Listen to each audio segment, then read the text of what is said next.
Juízes, capítulo 18. Eu farei a leitura e os irmãos acompanham atentamente, com reverência, com atenção.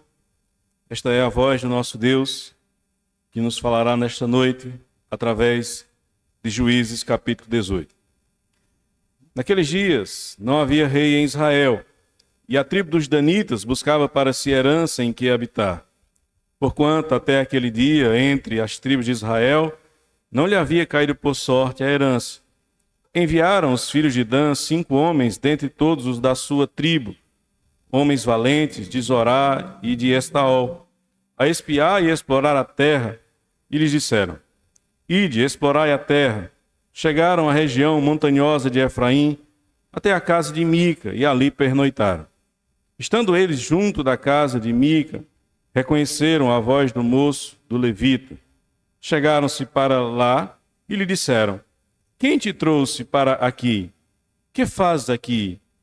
E que é que tens aqui? Ele respondeu: Assim me fez Mica, pois me assalariou, e eu lhe sirvo de sacerdote. Então lhe disseram: Consulta a Deus para que saibamos se prosperará o caminho que levamos. Disse-lhes o sacerdote: Ide em paz. O caminho que levais está sob as vistas do Senhor. Partiram os 5 homens e chegaram a Laís, e viram que o povo que havia nela estava seguro, segundo o costume dos sidônios, em paz e confiado. Nenhuma autoridade havia que, por qualquer coisa, os oprimisse. Também estava longe dos sidônios e não tinha trato com nenhuma outra gente.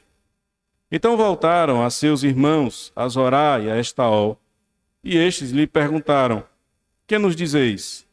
Eles responderam: Disponde-vos e subamos contra eles, porque examinamos a terra, e eis que é muito boa.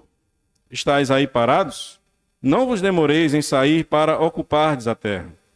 Quando lá chegardes, achareis um povo confiado, e a terra é ampla, porque Deus vô-la entregou nas mãos. É um lugar em que não há falta de coisa alguma que há na terra. Então partiram dali, da tribo dos danitas, de Zorá a Estaol, 600 homens armados de suas armas de guerra. Subiram e acamparam-se em Quiriat-Jearim, em Judá, pelo que chamaram a este lugar Mané-Dan, até o dia de hoje. Está por detrás de Quiriat-Jearim. Dali passaram a região montanhosa de Efraim e chegaram até a casa de Mica. Os 5 homens que foram espiar a terra de Laís disseram a seus irmãos: Sabeis vós que naquelas casas há uma estola sacerdotal e ídolos do lar, e uma imagem de escultura e uma de fundição. Vede, pois, o que havei de fazer. Então foram para lá e chegaram à casa do moço, o levita, em casa de Mica, e o saudaram. Os 600 homens, que eram dos filhos de Dan, armados de suas armas de guerra, ficaram à entrada da porta. Porém, subindo os 5 homens que foram espiar a terra, entraram e apanharam a imagem de escultura, a estola sacerdotal, os ídolos do lar e a imagem de fundição, ficando o sacerdote em pé à entrada da porta com os 600 homens que estavam armados com as armas de guerra. Entrando eles, pois, na casa de Mica, e tomando a imagem de escultura, a estola sacerdotal, os ídolos do lar e a imagem de fundição, disse-lhes o sacerdote: Que estáis fazendo? Eles lhe disseram: Cala-te e põe a mão na boca, e vem conosco e ser-nos por pai sacerdote. Ser-te-á melhor seres sacerdote da casa de um só homem, do que seres sacerdote de uma tribo e de uma família em Israel? Então se alegrou o coração do sacerdote, tomou a estola sacerdotal, os ídolos do lar e a imagem de escultura, e entrou no meio do povo. Assim viraram, e tendo posto diante de si os meninos, o gado e seus bens, partiram. Estando já longe da casa de Mica, reuniram-se os homens que estavam nas casas junto a dele, e alcançaram os filhos de Dan, e clamaram após eles, os quais, voltando-se, disseram a Mica: Que tens que convocaste este povo? Respondeu-lhes: Os deuses que eu fiz me tomastes, e também o sacerdote, e vos foste. Que mais me resta? Como, pois, me perguntais que é que tens? Porém, os filhos de Dan lhe disseram: não nos faças ouvir a tua voz, para que, porventura, homens de ânimo amargoso não se lancem sobre ti, e tu percas a tua vida e a vida dos da tua casa. Assim prosseguiram o seu caminho os filhos de Dan. E Mica, vendo que eram mais fortes do que ele, voltou-se e tornou para a sua casa. Levaram eles o que Mica havia feito e o sacerdote que tivera, e chegaram a Laís, a um povo em paz e confiado, e os feriram a fio de espada, e queimaram a cidade. Ninguém houve que os livrasse, porquanto estavam longe de Sidom e não tinham trato com ninguém. A cidade estava no vale, junto a Bet-Reob. Reedificaram a cidade, habitaram nela, e lhe chamaram Dan, segundo o nome de Dan, seu pai, que nascera a Israel. Porém, outrora, o nome desta cidade era Laís. Os filhos de Dan levantaram para si aquela imagem de escultura. E Jonatas, filho de Gerson, filho de Manassés, ele e seus filhos foram sacerdotes da tribo dos danitas até o dia do cativeiro do povo. Assim, pois, a imagem de escultura feita por Mica estabeleceram para si todos os dias que a casa de Deus esteve em Siló. Vamos orar ao Senhor nesse instante. Ó Deus, nós te rogamos que o Senhor fale conosco nesta noite. Que o Senhor, ó Pai, possa falar ao nosso coração de uma forma clara, de uma maneira, ó Deus, compreensível. Que nessa noite o teu povo tenha compreensão exata do que um texto como esse tem a nos ensinar. De que nós precisamos, ó Deus, abandonar os ídolos, pois eles não podem nos proteger. Mas que a nossa confiança e esperança deve estar em Jesus Cristo. Somente Ele é capaz de fato, nos proteger e nos salvar. E é em nome dele, ó Deus, que eu te oro nesse instante, no nome do Senhor Jesus Cristo, hoje e para todos sempre. Amém. Meus queridos irmãos, no ano de 1977, nenhuma cidade do Novo México, uma mulher chamada Maria Rubio estava preparando o café da manhã da sua família. Ela estava preparando uma tortilha e ela teve um desagrado, porque ela queimou um pouco da tortilha. Só que naquele instante, ela olhou para a tortilha e ela enxergou uma imagem.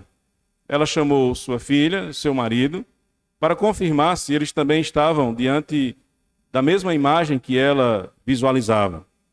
E eles entenderam que aquela imagem era do Senhor Jesus Cristo. Rapidamente a história se espalhou. Rapidamente aquela tortilha se tornou o centro da pequena cidade. Rapidamente se construiu um santuário na casa de Maria Rubio. E mais de 35 mil pessoas, até o ano de 2006, visitaram aquela casa com o intuito de conhecer o santuário da tortilha milagrosa. Certamente que uma história como essa é um tanto quanto absurda. Como é que as pessoas simplesmente olham para uma tortilha e imaginam que ela possa, de alguma forma, ser centro de adoração? Como é que as pessoas imaginam que elas poderiam devotar ali a sua esperança, a sua fé, como muitos fizeram, pedindo a ela que viesse a ajudá-los diante dos problemas que eles enfrentavam? Como é que faz sentido pessoas se ajoelharem diante daquela tortilha, como muitos fizeram? Isso certamente é uma insanidade. É uma completa falta de bom senso. Mas não se engane, isso nada mais é do que cegueira espiritual. Quando nós não somos capazes de enxergar ao único e verdadeiro Deus, qualquer coisa se torna o nosso Deus. E nós passamos a adorar qualquer coisa que aparentemente tenha algum vínculo divino, pelo menos na nossa compreensão. E quando nós fazemos isso, nós caminhamos por um caminho extremamente perigoso, deixando de confiar no Senhor e confiando em qualquer coisa que possa, aparentemente, nos proteger. Mas nós devemos saber, irmãos, que isso nada mais é do que um grande engano. Os ídolos, eles não podem nos proteger. Os ídolos não podem, de forma alguma, dar alguma segurança para a nossa vida. E todas as vezes, então, que nós nos tornamos cegos para o verdadeiro Deus, somos cegos espiritualmente, nós caminhamos por um caminho de trevas, por um caminho obscuro, que não poderá nos salvar. no final das contas. Nós precisamos entender os aspectos que estão relacionados a este grave perigo que é a cegueira espiritual. E é exatamente isso que vemos quando olhamos para esse texto que acabamos de ler do livro dos Juízes. Se você esteve conosco nas últimas semanas, você se lembra que aqui em Juízes nós temos a história de alguns homens que são levantados por Deus para libertar o povo de Israel do cativeiro que eles mesmos procuraram. Os juízes, os libertadores, eles têm um papel de reconduzir Israel para a verdadeira adoração a Deus. Os juízes tinham o papel de não apenas libertá-los do jugo que eles estavam enfrentando, mas também tinham um papel importante de lembrar ao povo que eles deveriam adorar somente a Deus. Mas não são poucas as vezes que Israel se nega a adorar somente a Deus e se volta para os ídolos. Quando nós chegamos no capítulo 17, o qual nós fizemos a exposição no último domingo, nós somos apresentados a uma família de Israel que tipifica todo o restante da nação. Um povo que simplesmente abandona a adoração verdadeira a Deus, que cria uma própria religião, que transforma o seu lar em um centro de idolatria, e que o que nós vimos a partir da história da família de Mica é a completa desordem familiar que havia ali. E também os falsos líderes que surgem nesse contexto. A falsa adoração que é ali colocada como sendo de fato verdadeira. Agora nós veremos a continuação da história de Mica e das imagens que ele criou e transformou nos seus deuses. Também a história daquele levita que apareceu na casa de Mica.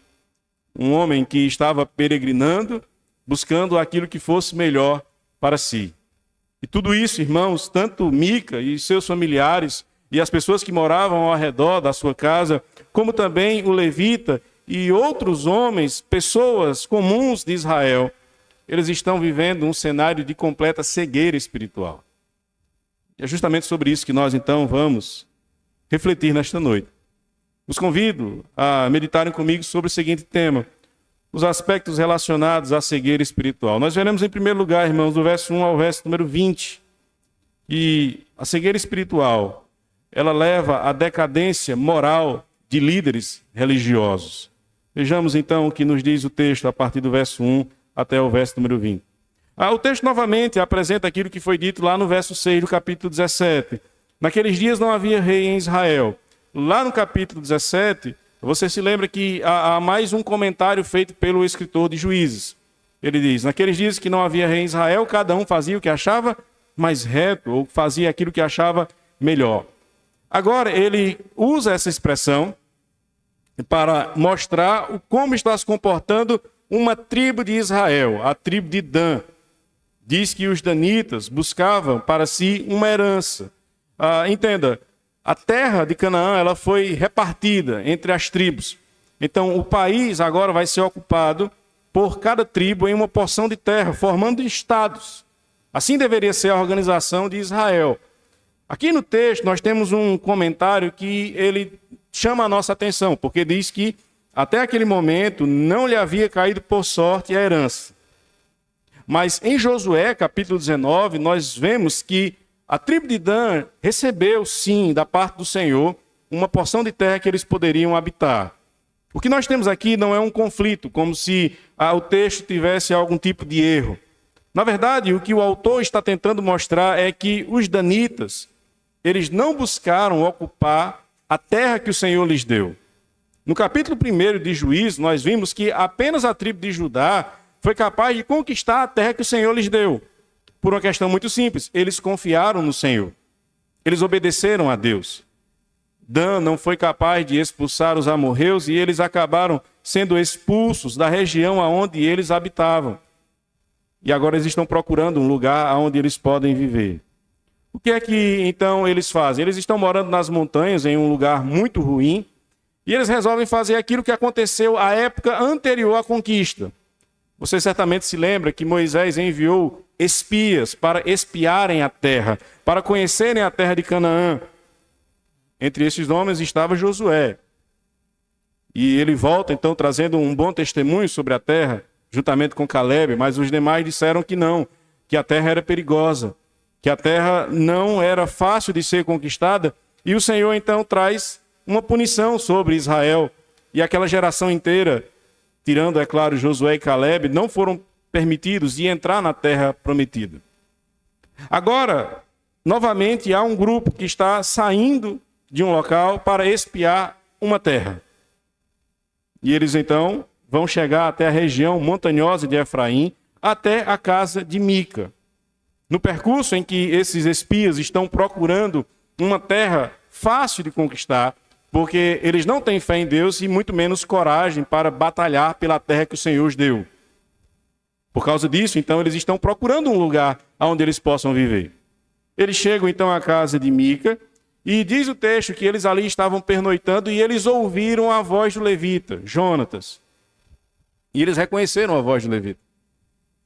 No domingo passado eu falei sobre quem é este homem, levita, Jonathan. Ele é um neto de Moisés. Embora no texto, lá no final do capítulo 18, você tenha dizendo que ele é filho de Manassés, já foi compreendido pela exegese bíblica que, na verdade, aqueles que escreveram o texto tentaram esconder que Jonatas ele era da família de Moisés. Mas nós já temos material suficiente para entender que ele é de uma família muito importante. É por isso que ele é reconhecido. Aqueles homens reconhecem a Jonatas. Ele é uma pessoa famosa. Ele é de uma linhagem importante. E quando eles veem a Jonatas ali naquela casa, naquele local distante, porque ali não era um lugar onde ele deveria estar vivendo. Porque os levitas, diferente das outras tribos, eles não ganham uma porção de terra. Eles ganham cidades. Essas cidades estavam espalhadas pela terra de Israel, aonde eles poderiam então pastorear todo o povo de Israel. Mas ali, na região montanhosa de Efraim, em específico na casa de Mica, aonde certamente eles observaram que havia um centro de idolatria, porque um levita, ainda mais sendo um neto de Moisés, estaria ali? O que é que ele está fazendo ali? Eles fazem então essa pergunta, no verso 3. Quem te trouxe para aqui? O que fazes aqui? O que é que tens aqui? Qual o objetivo de você estar aqui? Porque esse não deveria ser o seu lugar. Ele então vai responder. Assim e assim me fez Mica, pois me assalariou, e eu lhe sirvo de sacerdote. Isso certamente deveria causar muito espanto e tristeza no coração daqueles danitas. Mas não é isso que acontece. Eles, na verdade, aproveitam esta oportunidade diante de alguém que eles consideram ser próximo a Deus, e eles então fazem uma pergunta. Nós seremos abençoados por Deus neste caminho que nós estamos trilhando? Ele também saberia que não, porque ele sabia certamente que a tribo de Dan já tinha um lugar para viver e que qualquer coisa fora disso era desobediência a Deus. Mas o que é que ele faz? Ele vai dizer, ide em paz, o caminho que levais está sob as vistas do Senhor. Lembre-se que no capítulo 17 é dito sobre este levita que ele está buscando aquilo que for melhor para si. E como é que alguém busca o que é melhor para si? Agradando a qualquer pessoa que esteja ao seu redor. Ele deveria ter uma função pastoral, de dizer aquilo que não era agradável, de cobrar uma postura diferente, começando pela casa de Mica. Mas ele não fez, ele aceitou ser parte de toda aquela idolatria. E ele agora, diante daqueles espias, ele mais uma vez mostra o seu caráter. A degradação moral que este homem vive, como um líder, como um levita, como um pastor, é de dizer para eles que eles podem continuar por aquele caminho, que o Senhor iria abençoá-los, que o Senhor iria ajudá-los. Eles então, ouvindo isso, embora certamente eles não fariam diferente, mesmo se o homem de Deus, que aqui está, tivesse feito uma advertência de que eles se arrependessem e voltassem para o lugar que eles deveriam ocupar. Mas eles partem, eles chegam até uma cidade chamada Laís. E o que é que eles vão observar nessa cidade? Eles vão observar que é um povo pacífico. Ele vai dizer que os homens que ali viviam, eles tinham o costume dos sidônios. Sidom era uma cidade fenícia e eles não eram um povo guerreiro que praticava a guerra. De maneira que quando eles observam a cidade de Laís, o que é que eles enxergam? Aqui é fácil de conquistar. Lembre-se, a questão não é de ser fácil de conquistar, é obediência a Deus. Não importava qual o grau de dificuldade que eles tivessem pela frente, eles só precisavam ter confiança no Senhor, que o Senhor iria abençoá-los. Mas Israel se apartou de Deus, preferiu o caminho aparentemente mais fácil, e esse caminho mais fácil geralmente é o caminho da desobediência.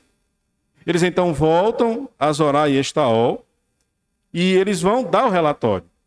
E eles vão dizer, a terra é boa, a semelhança do que os levitas, aliás, do que os espias lá para Moisés disseram, a terra é boa.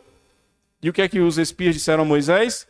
Mas é uma terra perigosa. Aqui não, eles dizem diferente. A terra é boa e os que lá vivem são fáceis de serem derrotados.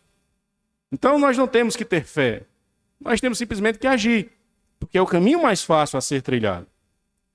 Eles então vão fazer este caminho novamente até a cidade de Laís, mas o caminho tem uma cidade, tem uma casa, tem lá também um levita. Eles mais uma vez vão se encontrar com Jonatas. Eles mais uma vez vão se encontrar com aquele centro que foi criado por Mica. E o que é que eles vão fazer? Eles vão informar aos soldados, 600 soldados danitas. Ali naquelas casas, nós temos deuses. Nós temos um levita. Nós temos uma estola sacerdotal. Nós temos ídolos do lar. Isso no coração de um crente deveria causar repugnância. Mas o coração deles causa outra coisa.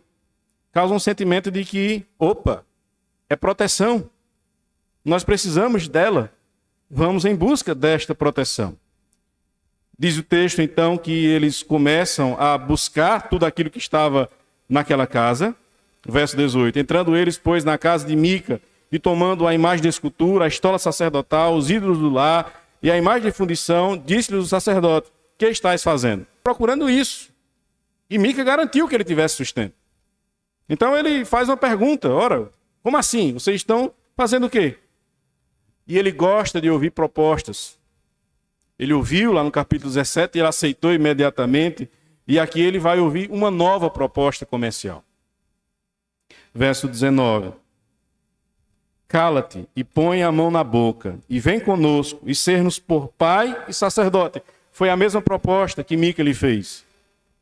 Ser-te-á melhor seres sacerdote da casa de um só homem do que seres sacerdote de uma tribo e de uma família em Israel. Ora, faça aí os cálculos. O que é mais vantajoso? Apenas de uma pequena congregação lá em São Bento? Ou é melhor ser pastor lá no Rio de Janeiro? Mais ou menos assim que funciona. É melhor você vir para esta grande congregação, igreja, mais de 200 membros, aliás, 600 só de homens equivalentes. Então tinha muita gente. A proposta ela vai chamar a atenção de Jonatas. É verdade. Ora, eu posso ser muito mais bem sucedido, então, sendo o pastor de todo esse povo. E o que é que ele faz, irmãos? Diz o verso 20. Então se alegrou o coração do sacerdote. Tomou a estola sacerdotal, os ídolos do lar e a imagem de escultura e entrou no meio do povo. Ele viu que a casa, onde até então ele era o sacerdote, ela estava sendo assaltada. E ele ajuda então nesse assalto. Ele não tem qualquer tipo de moral em seu coração, ele é um homem completamente pervertido. A grande questão é que este homem, apesar de ser um levita, ele está completamente tomado pela cegueira espiritual. Ele não consegue enxergar nada além do fato de que ele precisa encontrar recursos para sobreviver. A única preocupação de Jonatas aqui é simplesmente uma coisa: eu quero me dar bem. E a igreja vai ser uma forma de conquistar aquilo que eu desejo, aquilo que eu quero, aquilo que eu preciso. Adoração verdadeira a Deus, isso não é o ponto. Obediência à palavra de Deus não é o que interessa. Servir de fato com fidelidade ao meu Deus que me salvou e que eu conheço então a sua grandeza, o seu poder, a sua misericórdia, isso não me importa. O que importa é que eu vou me dar bem através desta religião. Meus irmãos, quantos dos nossos dias não estão fazendo a mesma coisa? Quantos não são os homens que estão vivendo exatamente desta forma? servindo não ao Senhor, mas servindo a uma religião, e a religião evangélica se tornou extremamente lucrativa, extremamente atrativa, para homens que não têm um pingo de compromisso com Deus, mas apenas com o seu bolso. Pastores que cobram fortunas para pregarem a palavra de Deus. Façam uma pesquisa quando vocês chegarem em casa. Pesquisem o valor que muitos ditos pastores estão cobrando para pregar a palavra do Senhor. Façam uma pesquisa sobre a fortuna que muitos ditos pastores acumularam dentro do ministério. Esses dias eu vi uma fala do reverendo Arival que me chamou a atenção, onde ele disse que político e pastor não tem como ficar rico, não sendo político e não sendo pastor. É um fato, irmãos.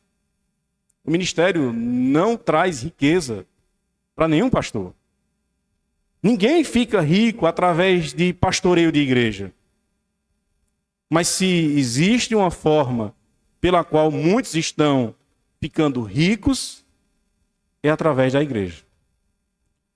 Não há como não lembrar do apóstolo Paulo em 2 Coríntios, capítulo 2, verso 17, onde ele diz: porque nós não estamos, como tantos outros, mercadejando a palavra de Deus.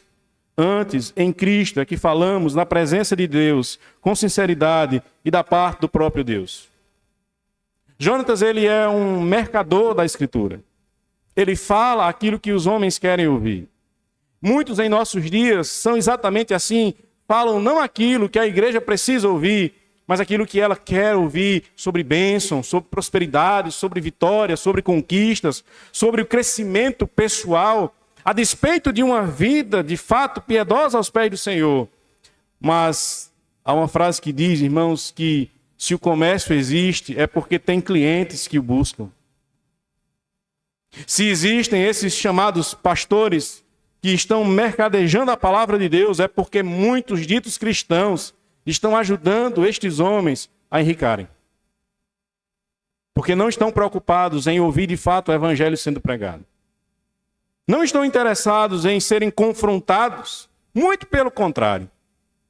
Fogem, se escondem. A pregação que confronta, ela é espinhosa. Ela incomoda bastante. E é muito melhor, então, ouvir aquele que tem uma mensagem extremamente agradável. E pouco importa se ele é corrupto, pouco importa se ele fala da parte de Deus, o que importa é que ele fala aquilo que eu quero ouvir.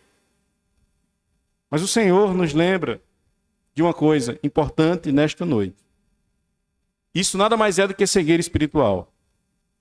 Se nós queremos ouvir falsos pastores, falsos pregadores, que vão falar aquilo que nós queremos, não aquilo que nós necessitamos, se nós enxergamos o ministério desses homens como extremamente bem-sucedido do ponto de vista financeiro, mas sem mudança alguma do ponto de vista moral e espiritual, se nós não estamos confrontando esse tipo de coisa, é porque nós aprovamos elas. É porque nós achamos que também tem espaço para esses pregadores. E isso nada mais é do que cegueira espiritual. Isso nada mais é do que dureza de coração. Nós precisamos do evangelho puro sendo pregado. Nós precisamos do evangelho que não anuncie que nós somos pecadores, que necessitamos da graça de Deus. Não de pastores com uma fala mansa, suave, agradável, como Paulo vai instruir a Timóteo. Porque as pessoas, diz Paulo a Timóteo, vão se cercar de falsos mestres, que vão falar coisas agradáveis, mas não falarão da parte de Deus. Não falarão aquilo que é necessário. Não falarão aquilo que o próprio Cristo falou. Porque o ministério de Cristo foi um ministério no qual ele, como o supremo pastor e pregador da palavra, foi um ministério de confrontação, de anúncio do verdadeiro evangelho, de convite, de chamado ao arrependimento, de transformação de vida, confrontando os falsos mestres que corrompiam aqueles que ouviam a sua ladainha maldita. Igreja do Senhor, não ajudem a essas igrejas que não são mais nada menos do que sinagogas de Satanás, com falsos pregadores, a crescerem. Não curtam no Instagram, não compartilhem, não compareçam, não batam palma, mas orem ao Senhor, pedindo para que eles se arrependam e que a mão de Deus pese sobre eles para que eles enxerguem o tamanho do pecado que eles estão cometendo. Para que a cegueira espiritual de fato tenha fim, para que ninguém mais seja iludido por homens que se corromperam moralmente e que agora só enxergam o lucro, são gananciosos, são interesseiros e não têm amor pelo Senhor. Mas em segundo lugar, irmãos, um outro aspecto relacionado à cegueira espiritual, nós veremos do verso 21 ao verso 31, é a devoção fanática pelos ídolos. É o que nós vemos então em segundo lugar nesta noite. Assim viraram, e tendo posto diante de si os meninos, o gado e seus bens, partiram. E aqui eu quero que você entenda por que é que o texto faz questão de mostrar que eles colocaram os meninos, o gado, seus bens à frente. Porque o natural seria que os homens de guerra estivessem à frente para proteger as crianças, as mulheres, os idosos, os bens, à medida que eles estivessem caminhando, avançando, diante de alguma ameaça que surgisse. Mas eles sabiam que, em algum momento, os homens da cidade de Mica, eles buscariam reaver aquilo que lhes foi tomado. Porque aquela era a religião da cidade. Lá era o juazeiro da nossa época. A falsa fé estava ali presente e era muito lucrativa. Era boa. De maneira que quando o povo toma conhecimento do que está acontecendo, diz o verso 22, eles vão até a casa de Mica e eles dizem, é hora de partirmos. Eles foram então. Reuniram os homens e alcançaram os filhos de Dan, Mica e a sua pequena tropa. E começaram a clamar, ou seja, eles começaram a gritar, chamando a atenção. E, logicamente, que aqueles soldados, eles ouviram os gritos e eles então perguntaram a Mica, o que é que você fez? Por que é que você convocou este povo? É lógico que eles sabem o que é que está acontecendo. Aquilo é um momento de guerra. É um momento de confronto. Ninguém reúne soldados para simplesmente fazer um passeio. A pergunta dele é simplesmente para que Mica possa perceber. Ele está dando tempo. De alguma forma, talvez aqui haja misericórdia, porque são da mesma nação. Eles são irmãos, são todos israelitas. Mas Mica vai responder, os deuses que eu fiz, me tomastes, e também o sacerdote. O que mais me resta? Você se lembra quando, no capítulo 17, aqueles que não estiveram conosco, vamos dar uma olhada aqui no verso número 17 desse capítulo, desse livro de Juízes. Capítulo 17, verso número 13, diz assim, então disse Mica, sei agora que o Senhor me fará bem, porquanto tenho um levita por sacerdote. Ele tinha uma sensação de segurança aqui. Ele tinha falsos deuses, uma estola sacerdotal, ele tinha ídolos do lar, e ele tinha também um levita, que era agora o seu sacerdote, que realizaria os seus sacrifícios. Tudo isso dava àquele homem uma sensação de que ele estava sendo abençoado por Deus, que ele estava em segurança, que ele estava protegido. Não havia com o que se preocupar. Esse é o pensamento que há no coração de Mica. Mas eu quero que você entenda o seguinte ponto. Se você tem algo que lhe protege, mas este algo que lhe protege falhou, você deve perder a confiança. Você não deve mais acreditar que isto poderá lhe proteger.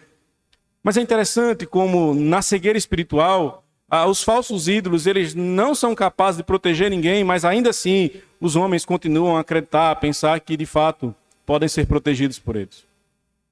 É interessante imaginar como muitas vezes uma imagem de escultura, ela cai no chão, ela se despedaça, ela não é capaz de se proteger, de se levantar sozinha, mas os homens acreditam que serão levantados de uma cama de hospital por uma imagem. Isso é cegueira espiritual e é também fanatismo pelos ídolos. É algo insano, é algo que não faz sentido. Mica, ele está vendo algo que deveria ter aberto os seus olhos. Deveria ter feito ele enxergar a realidade tão clara, tão vívida.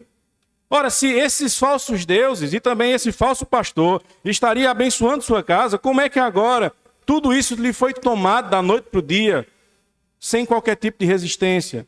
E agora ele estava colocando a sua própria vida em risco para reaver tudo aquilo que lhe foi tomado. Que espécie de proteção é essa? Como isso pode ser algo lógico, racional?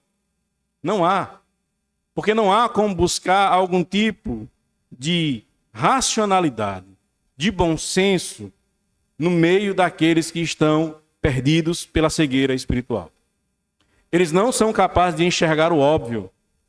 Uma imagem não pode lhe proteger. Um ídolo, ele é ineficaz contra qualquer ameaça à sua vida e à vida de sua família. Não há como você ter algum tipo de proteção que venha de um outro lugar que não seja o Senhor. Mas Mica ignora isso. E é por isso então que ele coloca em risco tanto a sua vida, como a vida daqueles que estão juntamente com ele. E os filhos de Dan vão dar a ele uma resposta. Não nos faça ouvir a tua voz, verso 25, para que porventura homens de ânimo amargoso não se lancem sobre ti, e tu percas a tua vida e a vida dos da tua casa. Basicamente o que eles estão dizendo é: volte para casa, porque você está buscando algo muito perigoso. Homens maus vão tirar a sua vida, vão tirar a vida dessas pessoas. Então é melhor que você volte para casa. Mas aqui eu quero que você também entenda uma coisa. Por que é que os filhos de Dan estão fazendo tanta questão por falsos deuses que não protegeram o seu antigo dono? Porque eles também estão cegos espiritualmente. A cegueira espiritual se alastrou como um vírus terrível por todo Israel. Eles abandonam aquele que de fato pode proteger e colocam a sua fé e confiança de proteção em deuses que não poderiam de forma alguma ajudá-los em momento algum. O que acontece no final dessa história, irmãos, é algo extremamente triste. Diz o texto que eles vão chegar então àquela cidade chamada Laís, vão derrotar os moradores porque eles não eram guerreiros, mas o pior não é isso. O pior é o que eles fazem depois. Diz o verso 30, os filhos de Dan levantaram para si aquela imagem de escultura. E Jonatas, filho de Gerson, filho de Manassés, ele e seus filhos foram sacerdotes da tribo dos danitas até o dia do cativeiro do povo. Assim, pois, a imagem de escultura feita por Mica estabeleceram para si todos os dias que a casa de Deus esteve em Siló. Ou seja, não havia ainda o templo de Jerusalém.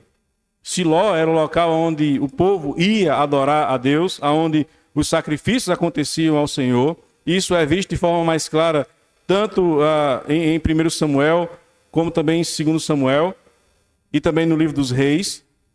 E aqui há o estabelecimento de uma tribo que confia plenamente que esses falsos deuses, eles podem substituir o Senhor. Que o Senhor, ele não é mais necessário. Que eles agora encontraram uma proteção muito maior. É curioso, porque se eles conhecem a história de Israel e conhecem o seu próprio Deus, isso não faz nenhum sentido. Desde o bezerro de ouro, passando por todas as outras abominações que Israel cometeu, tudo o que se viu por parte dos israelitas foi sempre o mesmo destino. Os ídolos não podem protegê-los. Vocês não estão seguros na proteção de um falso Deus. Vocês devem confiar unicamente no Senhor, porque esses ídolos eles não podem proteger nem a eles próprios. Se você lançar uma imagem no chão, ela vai se quebrar. Se você não protegê-la, ela não consegue se proteger sozinha. É isso, inclusive, que Paulo vai dizer aos atenienses, que são idólatras, em Atos capítulo 17. O Deus que fez o mundo e tudo que nele existe, sendo ele Senhor do céu e da terra, não habita em santuários feitos por mãos humanas, nem é servido por mãos humanas, como se de alguma coisa precisasse, pois ele mesmo é quem a todos dá vida, respiração e tudo, mas nós não precisamos de ídolos. Nós não precisamos de veneração, que nada mais é do que a idolatria. Abandono da verdadeira adoração por abominação religiosa diante de Deus. Somente o Senhor é quem de fato pode dar proteção ao seu povo. Mas, irmãos, não apenas em Israel, também em nossos dias, muitos estão colocando a sua fé, esperança, confiança nos ídolos. Pastor, mas aqui não tem nenhuma imagem. Mas o grande problema é o seu coração. O grande problema é aquilo que você considera como essencial à sua vida. Talvez, em algum momento, a igreja perceba de uma vez por todas que todas as vezes que ela coloca a sua fé, confiança e esperança em algo que não seja Deus, ela está cega espiritualmente. Não há como o povo de Deus viver de uma forma onde eles não enxerguem e não entendam que somente Deus, de fato, pode protegê-los, ajudá-los, abençoá-los. Mas nada, irmãos, poderá destruir os ídolos do nosso coração se não for Jesus Cristo. É Ele quem, de fato, coloca no chão, coloca em terra todos os ídolos que nós carregamos. E mesmo salvos em Cristo Jesus, nós ainda temos a tendência de levantarmos um altar a um falso Deus na nossa vida e colocar neste falso Deus a esperança de salvação. Se eu não tiver isso, eu não sou feliz. Se eu não tiver família, se eu não tiver filhos, se eu não tiver dinheiro, se eu não alcançar a profissão que eu desejo, se eu não prosperar, se eu não tiver saúde. Tudo isso nada mais é do que um falso Deus. Porque a única coisa que nós precisamos de fato é de Cristo. Nada além de Cristo. Nós podemos, irmãos, perder tudo aquilo que possuímos e que consideramos de muito valioso e importante. Podemos ficar sem nada. Podemos nos ver na mesma situação que Jó se viu, onde os seus bens foram tirados, onde a sua família foi tirada, onde a sua saúde foi arrancada, mas ele assim entendeu que ele só precisava do Senhor. Igreja de Deus, povo da Igreja Presbiteriana de São Bento. Nessa noite o Senhor vem e lembra ao seu coração de forma muito clara: não confie nos falsos ídolos. Não seja fanático. Não seja cego. Não confie em qualquer coisa que não seja o Senhor. Porque a única fonte de salvação, de proteção para você, é Cristo Jesus. Somente na cruz de Cristo você estará seguro. Somente confiado no sangue do Redentor, você terá de fato proteção.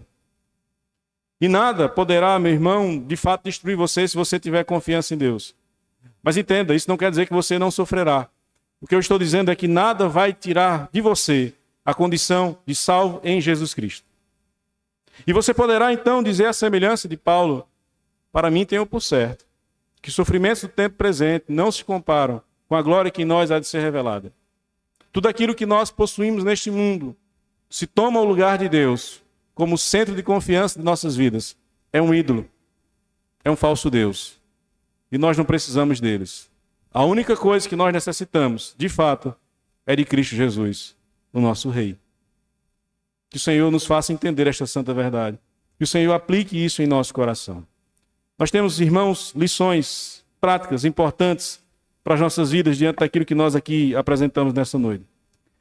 Você não pode ser parte do declínio moral dos evangélicos, porque acredite, infelizmente, se em tempos passados os crentes foram reconhecidos muitas vezes pelo zelo e foram alvos de chacota até pela forma como conduziam suas vidas de forma reta e moral, hoje muitos cristãos estão andando pelo caminho inverso.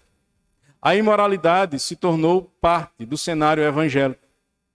São cenas terríveis, aonde existem falsos pregadores, profetisas, sacerdotisas, apóstolos e mais uma série de aberrações que estão vendendo bênção, que estão vendendo cura, que estão propagando mentiras. E cristãos, a mesmo de igrejas reformadas, estão compartilhando esse tipo de material. Isto é imoral, isto é danoso.